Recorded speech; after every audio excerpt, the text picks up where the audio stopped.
پاک نے فرمایا الذین یتبعون الرسول النبی الامی، کہ وہ لوگ جو پیروکار ہیں، پیروی کرنے والے ہیں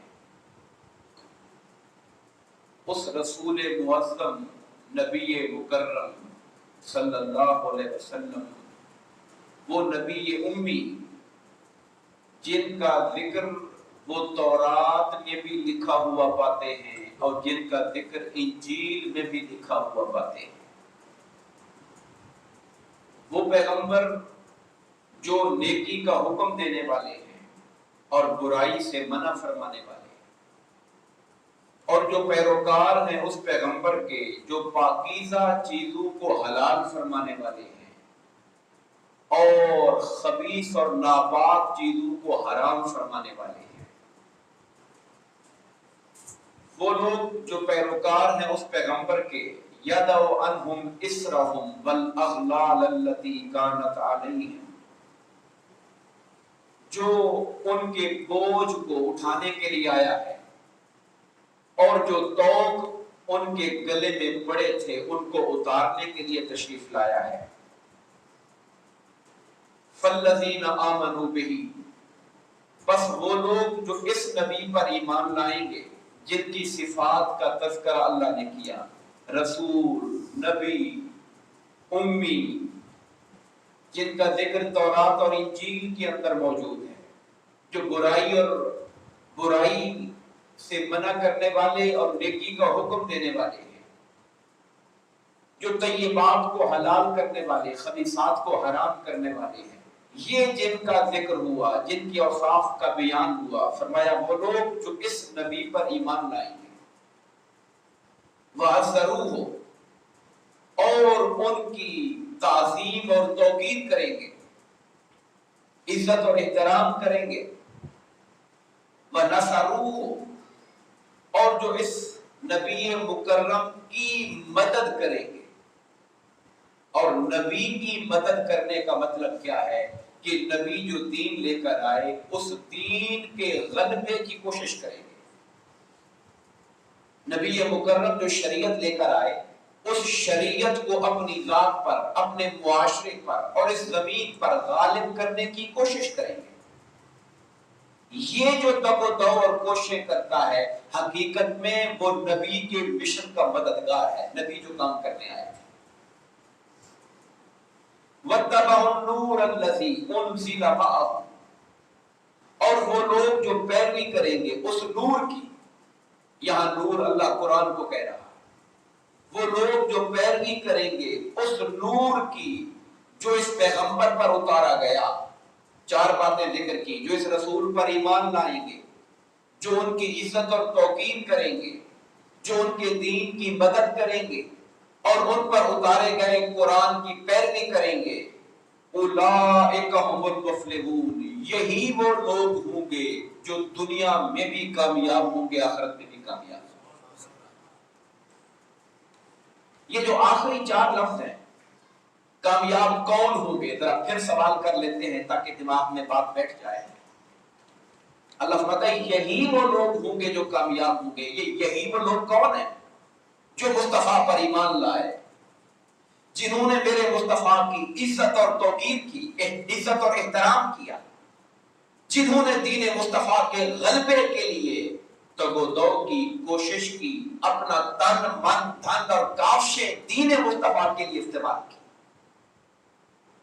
اور آقا کریم علیہ الصلوۃ والسلام کے اوپر اترنے والے نور قرآن مجید کی پیروی کی، حکم قرآن کو مانا، اپنی زندگی کو قرآن کے تابع کیا، یہی وہ لوگ ہیں جو کامیاب ہونے والے ہیں۔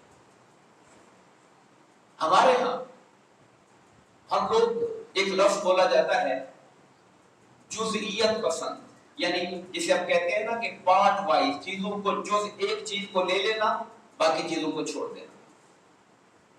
جو چیز من کو اچھی لگی، سوکھی لگی، آسان لگی، اس کو پکڑ لینا، جس میں بابا بھی ہوتی ہو، جس میں بلے بلے بھی ہوتی ہو، جس میں آپ کا نام بھی بنتا ہو، جس کے کرنے سے لوگوں میں آپ کی بابا بھی ہوتی ہو، اس کو فٹافٹ پکڑ لینا، اور اگلا کام جس میں نفس کو مشکل برداشت کرنی پڑے، جس میں انسان کو تھوڑی مشقت اٹھانی پڑے اور جس کے کرنے سے انسان کے جو دنیاوی لاگت اور مفادات ہیں اس پر لگ پڑے، ہم اسے چھوڑ دیتے ہیں۔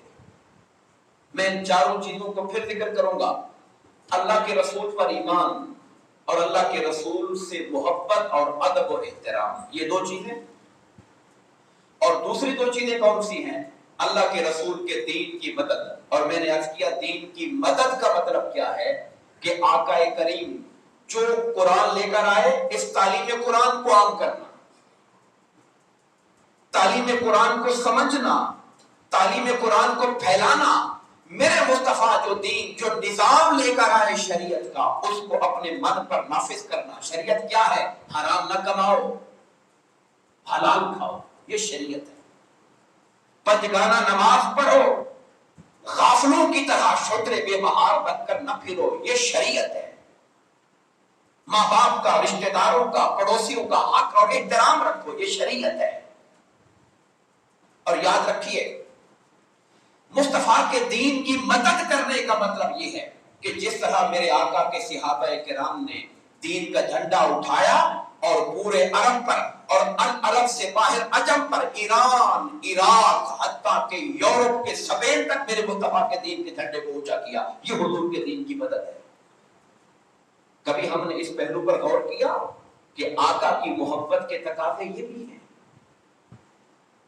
اللہ جس کامیابی کا وعدہ فرما رہا ہے وہ صرف پہلی دو باتوں پہ نہیں فرما رہا کہ بس ایمان کا نعرہ مار دو اور محبت کے ترانے گانا شروع کر دو تو بس تم کامیاب ہو۔ اللہ نے صرف یہ دو باتیں نہیں کی، یہ دو باتیں شامل ہیں، مگر صرف ٹوٹل یہ دو نہیں ہیں، دو اگلی بھی ہیں، دین کی مدد اور نور قرآن کی پیروی۔ قرآن کیا کہتا ہے، قرآن کیا حکم دیتا ہے، قرآن کی پیروی کرنا، تعلیمات قرآن اور میرے مصطفیٰ کی سنت کی پیروی کرنا بھی حقیقت میں قرآن کی پیروی کرنا ہے۔ سنت قرآن سے الگ نہیں ہے۔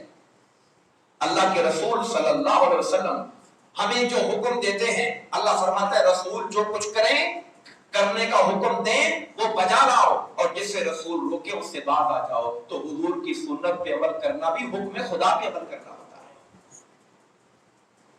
میں اس بات کو دوہرا بار بار اس لیے رہا ہوں کہ ہمارے معاشرے کا المیہ یہ ہے، اور آج جو بات ہمیں میں کہتا ہوں جھنجھوڑ پکڑ کے، بابو پکڑ کے، ہلا ہلا کے بتانے والی ہے وہ یہ ہے لوگوں صرف پہلی دو باتوں پر نہ رکے رہو، اگلی دو باتیں بھی لازم ہیں۔ اور ہمارا حال یہ ہے کہ ہم نے صرف اپنے آپ کو پہلی دو چیزوں تک روک دی۔ ایمان الحمدللہ ظاہر ہے، ایمان کے بغیر تو ہمارے پلے کچھ ہے ہی نہیں۔ پھر اس ایمان کا اظہار ہم کرتے ہیں، سرکار دو عالم صلی اللہ علیہ وسلم سے محبت، اور محبت کا اظہار کیسے کرتے ہیں؟ جب موقع آتا ہے سال میں ایک آدھ بار میلاد پاک کی محفل کرا دی، گھر پہ لائٹنگ کر دی، چراغا جلا دیا، کچھ دیگ پکا کے کھانا کھلا دیا، اور اس کے بعد پھر لگ گئے کاروباری ہیرا پھیریوں کے اندر، پھر دنیا کے چکر شروع ہو گئے سارے کے سارے۔ رات پر محفل میں بیٹھ گئے، محفل میں نوٹ جا کے ڈالے نعت خانوں پر، اور کھڑے ہو کے آہستہ آہستہ ایک نوٹ پھر دوسرا نوٹ، لوگوں کو پتا چلے پتا نوٹ ڈال رہا ہے، اونچی اونچی آواز سے ہم نے نعرے مارنے، اپنے آپ کو دکھانا، وہاں پر شو کرنا اپنا، یہ محبت کا اظہار کر کے پھر اگلے دن سے پھر وہی کام لگ جاتا ہے ہمارا جو دو نمبری ہم کر رہے ہوتے ہیں۔ کہاں گئی دین کی مدد، کہاں گیا قرآن، کہاں گئی سنت مصطفیٰ جس پر عمل کرنا تھا؟ یہ چاروں چیزیں اکٹھی ہوتی ہیں تو پھر جا کر اللہ امت مصطفیٰ سے دنیا اور آخرت کی کامیابی کا وعدہ فرماتا ہے۔ میں نے آپ کے سامنے ریفرنس رکھا ہے سورہ الاعراف کی آیت نمبر 157، سورہ الاعراف آیت نمبر 157۔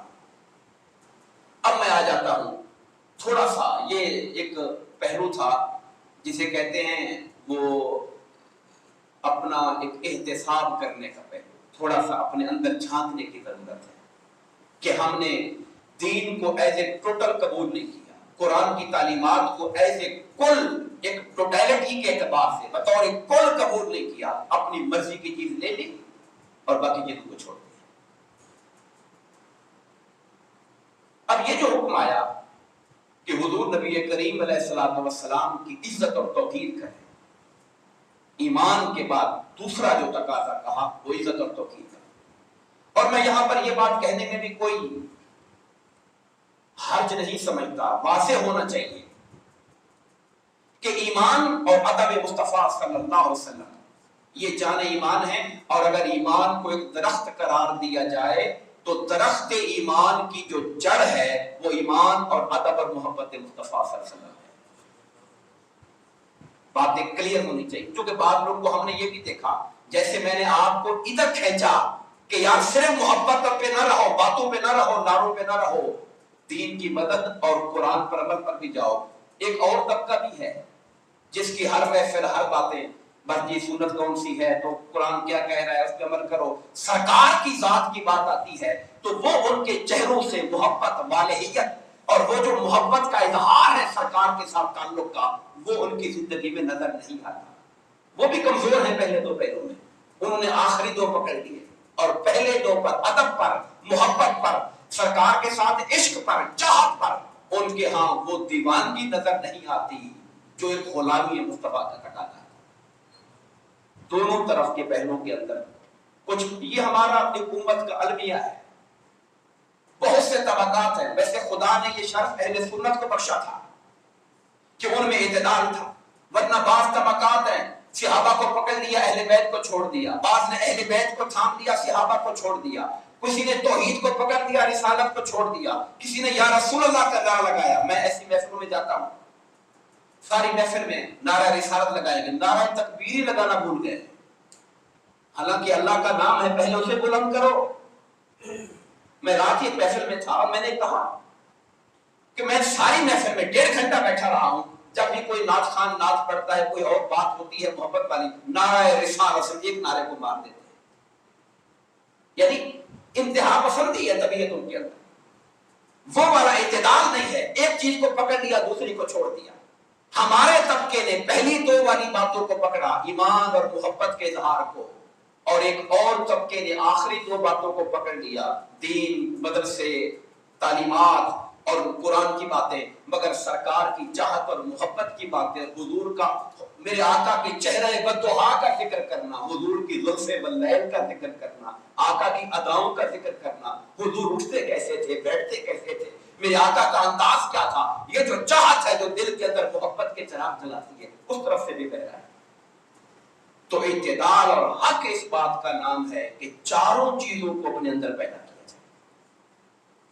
جیسا کہ میں نے عرض کیا کہ درخت ایمان، ایمان کو اگر درخت قرار دیا جائے تو اس کی جو جڑ ہے وہ محبت اور ادب مصطفیٰ صلی اللہ علیہ وسلم ہے، اور جو اعمال ہیں اور جو تعلیمات ہیں، جو شریعت پر عمل ہے، وہ ایمان کے درخت کی ٹہنیاں ہیں، شاخیں ہیں، پھول ہیں، پتے ہیں، پھل ہیں۔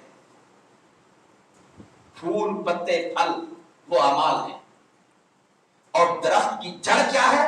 وہ ادب اور محبت مصطفیٰ صلی اللہ علیہ وسلم ہے۔ اور میں یہ بھی کہتا چلوں، اگر درخت کی جڑ سلامت رہے، اوپر سے درخت سوکھ بھی جائے تو امید رہتی ہے کہ جڑ سلامت ہے، کبھی ہری کوپل نکل آئے گی، امید رہتی ہے۔ لیکن جس کی جڑ سوکھ جائے، وہ بظاہر ہرا بھرا بھی نظر آئے تو چند دنوں، ہفتوں، مہینوں میں خشک ہو جاتا ہے، ختم ہو جاتا ہے۔ اس لیے ہم کہتے ہیں ہمارا زور اس لیے ہوتا ہے اس کے اوپر، ادب اور محبت کے اوپر، چونکہ یہ درخت ایمان کی جڑ ہے، اور یہ وہ ادب اور محبت ہے جس کی تعلیمات اللہ نے قرآن میں دی۔ میں آپ کے سامنے سورہ حجرات کی وہ آیات رکھنا چاہوں گا جس میں اللہ پاک نے فرمایا، یا ایھا الذین آمنوا، اے ایمان والو، لا تقدموا بین یدی اللہ ورسولہ، اللہ اور اس کے رسول پر پہل نہ کیا کرو۔ کس چیز میں پہل نہ کریں؟ اللہ نے کوئی چیز نہیں بتائی آگے، مقصد ہے کسی چیز میں پہل نہ کرو، اٹھنے میں، بیٹھنے میں، چلنے میں، پھرنے میں، بات کرنے میں، کسی بات پر بھی اللہ فرماتا ہے میرے مصطفیٰ پر پہل نہ کرنا، اپنے آپ کو ان کے پیچھے رکھنا، ان کے تابع رکھنا، ان کی فالوئنگ میں رکھنا، پہل نہ کرنا ان کے اوپر۔ اور پھر آگے جا کے فرمایا، ایمان والو، اپنی آوازوں کو نبی کی آواز سے بلند نہ کرنا۔ یہ بھی پہل نہ کرنے والی بات ہے۔ آواز بلند کرنے کی نوبت کب آئے گی؟ ہم حضور کی بات سنیں گے، پہلے پتہ لگے گا حضور کی آواز کیسی ہے، تب جا کر ہم اس سے نیچے پڑھیں گے۔ پہلے حضور کی سنیں گے تو پتہ چلے گا نا کہ آواز کا لیول کیا ہے، آواز کا والیوم کیا ہے۔ تو فرمایا ایمان والو، اب یہ باتیں کون بتا رہا ہے؟ یہ قرآن ہے۔ قرآن کس نے اتارا؟ اللہ رب العزت نے اتارا۔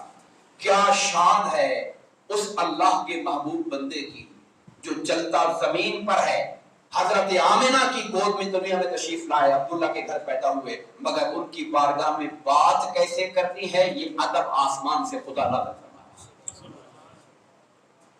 یہ ادب آسمانوں سے اتارا جا رہا ہے کہ ان کی بارگاہ میں بیٹھنا کیسے ہے، ان سے بات کیسے کرنی ہے، ان سے گفتگو کا طریقہ کیا ہے۔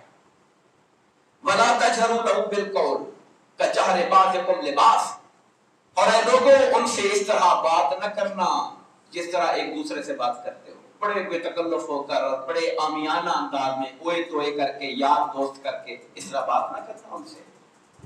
وہ رسول اللہ ہیں، وہ حبیب اللہ ہیں، وہ رحمت للعالمین ہیں، شفیع المذنبین ہیں۔ تمہیں ان کے مقام کا احساس ہونا چاہیے۔ خبردار اگر تم نے ایسا کیا، ان کی ذات کے ساتھ اس انداز سے بات کی، تو یاد رکھنا تمہاری زندگی کے سارے عمل کو، نمازیں، روزے، حج، زکات، خدا اٹھا کے جہنم میں پھینک دے گا۔ خدا کو ان عملوں کی ضرورت نہیں جن کے پیچھے ادب مصطفیٰ نہ پایا جا رہا۔ پھر اللہ پاک فرماتا ہے، اللہ ان کی تعریف کرتا ہے کہ وہ لوگ جو اپنی آوازیں بارگاہ رسالت مآب میں پست کرتے ہیں، جھکا کے رکھتے ہیں، لفظ لفظ خیال سے بولتے ہیں کہ میرے آقا کی بارگاہ کے ادب سے نیچے بات نہ چلی جائے، آواز کو نیچا رکھتے ہیں، اللہ پاک فرماتا ہے یہی وہ لوگ ہیں جن کے دلوں کو اللہ نے تقویٰ کے لیے چن لیا ہے۔ یہ چوزن پرسن ہے، سلیکٹڈ لوگ ہیں، اللہ نے چنا ہوا ہے ان کو۔ کیوں چنا؟ چننے کی وجہ کیا ہے؟ چونکہ یہ بارگاہ رسالت کا ادب کرنے والے لوگ تھے، اس لیے چنا گیا ان کو۔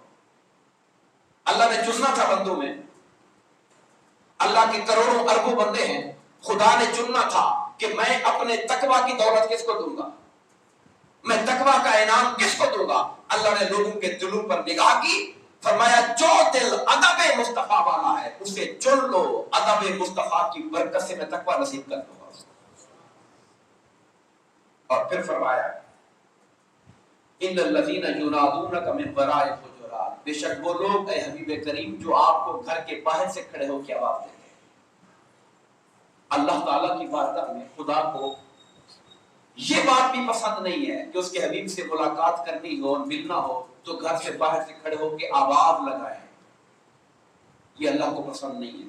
تو باری تعالیٰ کیسے ملے، ملاقات کرنی ہے کیسے کریں، سرکار سے ملنا ہے کیسے ملے؟ فرمایا آ جاؤ تیرے حبیب پہ آ کے بیٹھ جاؤ، جب مصطفیٰ خود اپنی مرضی سے باہر نکلا کرے پھر مصطفیٰ سے ملاقات کیا کرے۔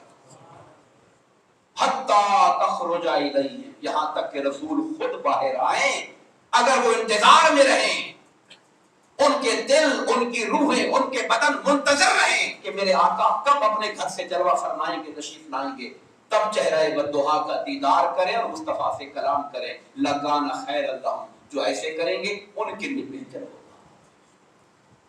دوستان گرامی قدر، یہی ذات مصطفیٰ ہے صلی اللہ علیہ وسلم۔ رب کائنات ان کی خدمت میں، ان کی محفل میں بات کرنے والوں کو ادب سکھاتا ہے۔ یا ایھا الذین آمنوا لا تقولوا رائنا، ایمان والو میرے حبیب کو مخاطب کرتے ہوئے رائنا نہ کہا کرو۔ رائنا کا معنی، ویسے ایکچوئل معنی صحابہ کرام بولتے تھے کہ یا رسول اللہ ذرا ہمارا خیال فرمائیے، یعنی بات سن رہے تھے، دھیان دائیں بائیں ہو گیا، بات پلے نہیں پڑی، تو جیسے ایک کلاس میں اسٹوڈنٹ کہتا ہے ٹیچر کو سر مجھے یہ بات دوبارہ بتا دیں، تو صحابہ کرام کہتے ہیں رائنا یا رسول اللہ، یا رسول اللہ ذرا ہمارا رعایت فرمائیے، ہمارا خیال فرمائیے، ہمیں بات بتا دیں۔ ریئل میننگ اس کے یہ تھے رائنا۔ مگر آپ جانتے ہیں ایک فسادی قوم وہاں رہتی تھی جسے یہود کہتے ہیں، بدبخت دلوں میں مصطفیٰ کی عناد رکھنے والے لوگ تھے۔ وہ رائنا کو رائنا ایسے مروڑ کے پڑھتے تھے اور اس کا معنی غلط ہو جاتا تھا، چرواہے والا۔ یعنی وہ سمجھتے تھے کہ ہم کہتے ہیں ہمارے چرواہے، معاذ اللہ استغفر اللہ، یعنی وہی لفظ جو صحابہ اچھی نیت سے بول رہے ہیں، معنی ٹھیک ہے، ادب سے بول رہے ہیں، مگر تھوڑا سا پھیرنے سے معنی بدل جاتا تھا۔ اللہ پاک نے مقام مصطفیٰ دیکھے، اللہ نے کہا اے غلامان مصطفیٰ تم لفظ ٹھیک بولتے ہو، نیت ٹھیک ہے، مگر کچھ بدبخت لوگ اس لفظ کو مروڑ کے پڑھ کے معنی خراب کرتے ہیں، تم اس لفظ کو بولنا ہی چھوڑ دو جس میں بے ادبی کا شک پایا جاتا ہو، وہ لفظ بولنا ہی چھوڑ دو، استعمال کرنا ہی چھوڑ دو۔ تو کیا کہا کریں مالک، پھر کیا کہا کریں؟ قول انظرنا، اگر کہنا بھی ہو تو کہا کریں یا رسول اللہ نظر کرم فرمائیے، پھر ایسے کہا یا رسول اللہ نظر کرم فرمائیے۔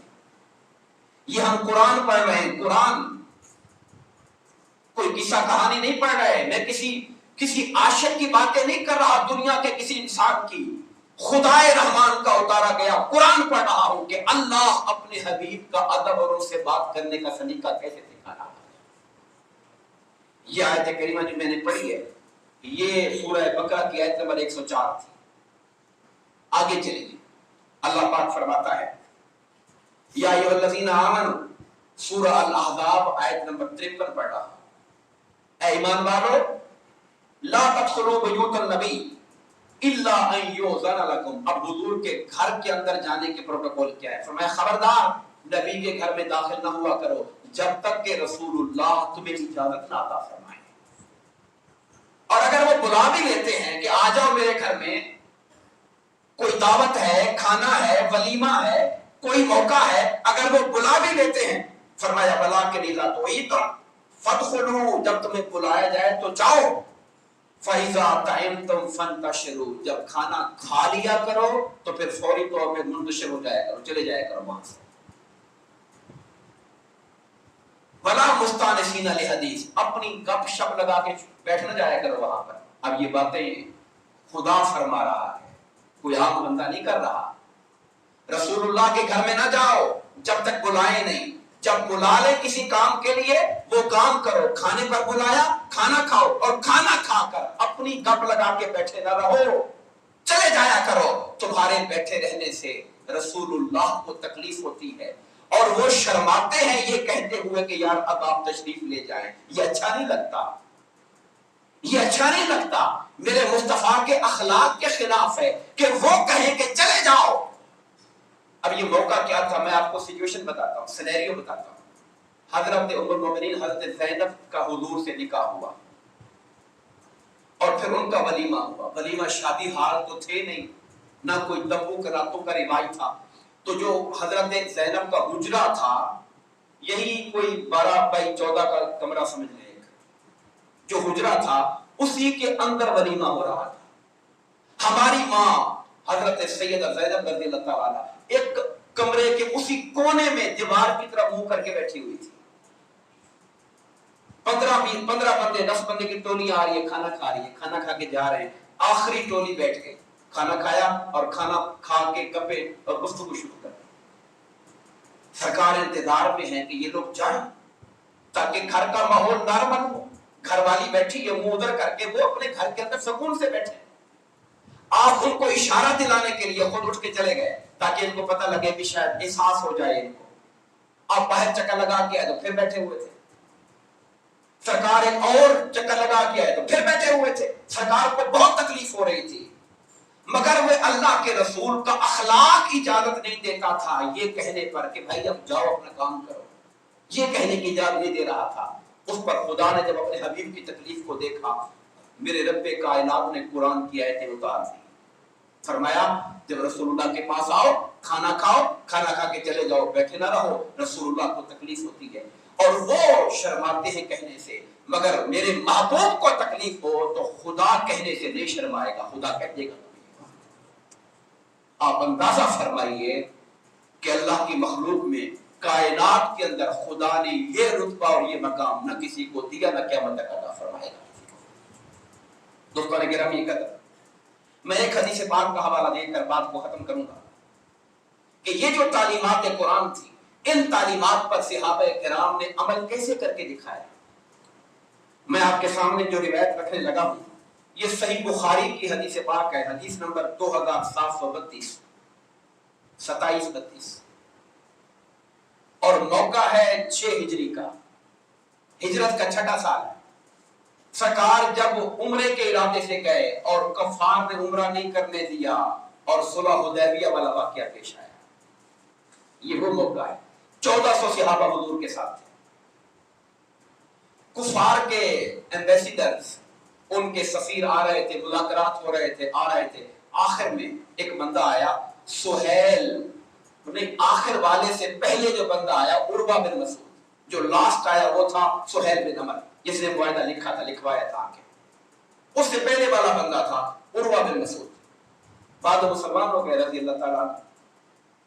انہوں نے آقا نامدار کی محفل میں آ کر دیکھا، سارا ماحول چیک کیا، حضور کے صحابہ کو دیکھا، مورال چیک کیا، چونکہ وہ سوچ رہے تھے نا کہ ان کو آنے دینا ہے نہیں آنے دینا، نہ آنے دیا تو ریئیکشن کیا آئے گا، یہ ہم پہ حملہ کریں گے، کیا ہوگا۔ مورال چیک کر رہا تھا، جذبہ چیک کر رہا تھا ان کا۔ تو اس نے جا کر کفار مکہ کو رپورٹ دی، یہ بخاری شریف کے الفاظ ہیں۔ اس نے کہا کہ میں کیسر کے بادشاہ، جو روم کی سپر پاور کا بادشاہ کیسر ہے، میں اس کے دربار میں گیا، میں نے اس کی بھی عزت ہوتے دیکھی ہے۔ میں ایران کے بادشاہ کسرا کے دربار میں گیا، میں نے اس کی بھی عزت ہوتے دیکھی ہے، مگر جو عزت میں نے محمد مصطفیٰ کی دیکھی کائنات میں کسی کی نہیں دیکھی۔ بھئی تم نے کیا دیکھا؟ میں صرف ایک نقطہ، چونکہ وقت اجازت نہیں دے رہا، صرف ایک نقطہ۔ انہوں نے کہا عزت کی حد اور انتہا کیا ہے کہ جب وہ اپنا لعاب دہن بھی منہ سے نکالتے تھے تو غلامان مصطفیٰ لعاب دہن کو بھی ہاتھوں میں اٹھایا کرتے تھے۔ میں حوالہ دے رہا ہوں تاکہ کسی کو یہ گمان نہ گزرے کہ پتہ نہیں کہ کیسی بات ہے۔ 2732 حدیث نمبر بخاری شریف۔ اور کرتے کیا تھے؟ لعاب کو اٹھا لیا تو کیا کرتے تھے؟ اپنے چہروں پر، اپنے سینوں پہ ملتے تھے۔ یہ کائنات کے اندر میرے آقا کا یہ ادب اللہ نے حکم دیا تھا اور غلامان مصطفیٰ، صحابہ مصطفیٰ نے کر کے دکھایا تھا۔